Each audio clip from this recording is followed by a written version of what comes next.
Kita bertemu lagi di channel Nandang Iskandar. Untuk materi selanjutnya saya akan menyampaikan tentang apakah benar kita dapat berinvestasi di tanah. Apakah benar jika seseorang membeli tanah, kemudian nanti dengan dia berinvestasi, kemudian uangnya akan bertambah. Coba kita perhitungkan, coba kita hitung. Misalnya kita membeli tanah. Tanah tersebut dengan harga pada saat kita beli harganya 500.000 per meter misalkan. Kemudian nanti 5 tahun ke depan ternyata naik menjadi 1 juta. Apakah benar itu investasi? Sebetulnya bisa iya dan bisa tidak. Karena apa? Karena ketika tanah tersebut harganya 500.000, nilai uang itu dengan angka 500.000 kita bisa beli apa? Misalkan dengan harga 500.000 kita bisa beli sepeda misalkan. 5 tahun ke depan harga tanah itu menjadi 1 juta. Apakah 5 tahun ke depan harga sepeda masih 500.000?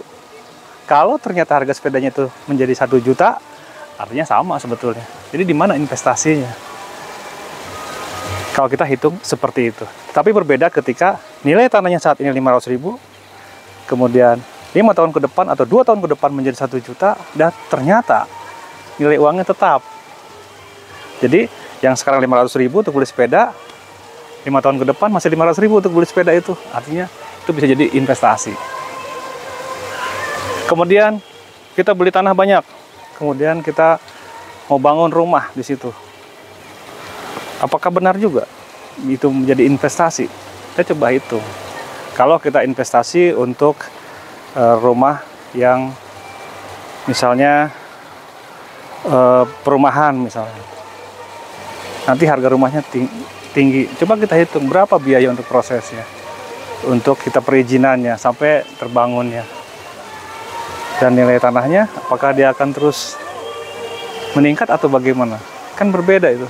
Nah, perhitungan-perhitungan ini perlu dipikirkan lebih lanjut. Maka kita perlu perjelas lagi apakah benar membeli tanah itu adalah investasi atau hanya untuk menyimpan uang. Karena nilai tanah tentu tidak akan turun. Beda ya. Ketika kita beli tanah, tapi tanah itu harganya tidak akan turun dan nilainya akan tetap. Tetapi kalau itu dijadikan investasi, itu harus kita pikirkan ulang sebetulnya. Misalnya, saya investasi tanah di Cianjur, beli tanah, kemudian beli lagi di Cirebon, beli lagi di Semarang, beli lagi di Kalimantan, beli lagi di Papua misalkan, beli lagi di daerah Jakarta, di Sumatera. Bagaimana dengan perawatannya? Siapa yang mengolahnya? Siapa yang memanfaatkannya? Tentu ketika kita memanfaatkan tanah tersebut, kita akan dapat keuntungannya. Tapi ketika tanah itu dibiarkan saja, gimana hasilnya? Contoh sawah. Kita beli sawah.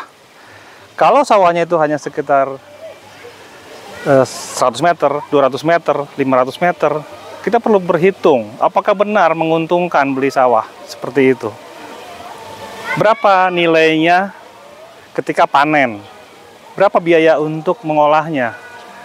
Kemudian bagaimana dengan proses untuk balik nama dan sebagainya? Bagaimana dengan perhitungan-perhitungan itu? Kemudian nilai uangnya apakah bertambah? Atau kita hanya mengeluarkan biaya untuk merawatnya? Nah, ini kita perlu pertimbangkan. Apakah benar membeli tanah itu adalah sebuah investasi? Jadi saya mengajak untuk diskusi terkait dengan hal ini supaya kita tidak selalu berpikir beli tanah, beli tanah, beli tanah, tapi tanpa kita berpikir untuk mengolahnya, mengelolanya, memanfaatkannya. Hanya menyimpan, apalagi tidak digunakan.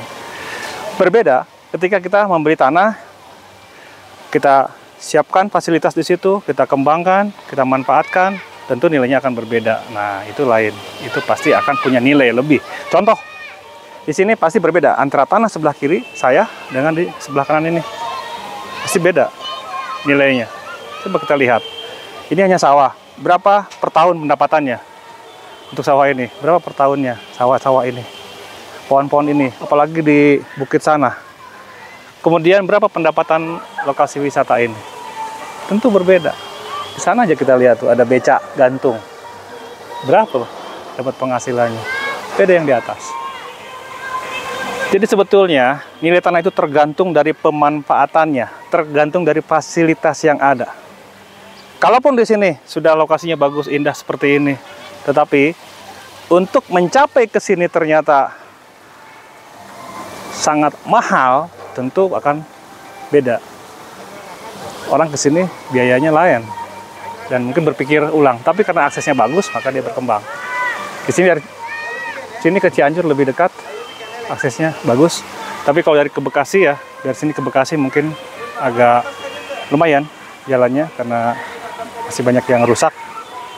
Nah, itu sebuah pilihan. Tapi yang jelas, ketika ada sebuah lokasi, kita mau kembangkan, kita harus siapkan sarananya, siapkan prasarananya, kemudian fasilitas-fasilitasnya juga diperkuat di situ, dan semuanya dibuat menjadi lebih bermanfaat, sehingga nilainya akan menjadi lebih. Nah, ini saya bahas ini supaya teman-teman tidak hanya berpikir untuk investasi dengan tanah, tapi tidak berpikir untuk mengolahnya, sehingga nilainya menjadi tetap, malah cenderung turun.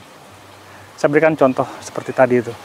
Berbeda ketika di kota, kita beli tanah, kita bangun, kita kontrakan, dan itu berproses kita manfaatkan. Tapi kalau hanya beli tanah disimpan, dibiarkan saja, dan itu ulasan kecil, tidak jelas penggunaannya, ya sama saja, rugi. Seperti di sini, saya beli sawah misalnya. Saya beli sawah di sana dengan ukuran misalkan 2000 meter di bawah, tapi saya rumahnya di Bekasi. Gimana saya mengolahnya? Untuk perjalanan ke sini aja perlu 2,5 jam saya. Kemudian kalau meminta orang untuk mengelolanya, berapa biaya untuk menugaskannya? Kemudian kalau panen berapa? Nah, itu perlu dipertimbangkan. Berbeda dengan kalau saya tinggal di sini, punya sawah. Nah, itu.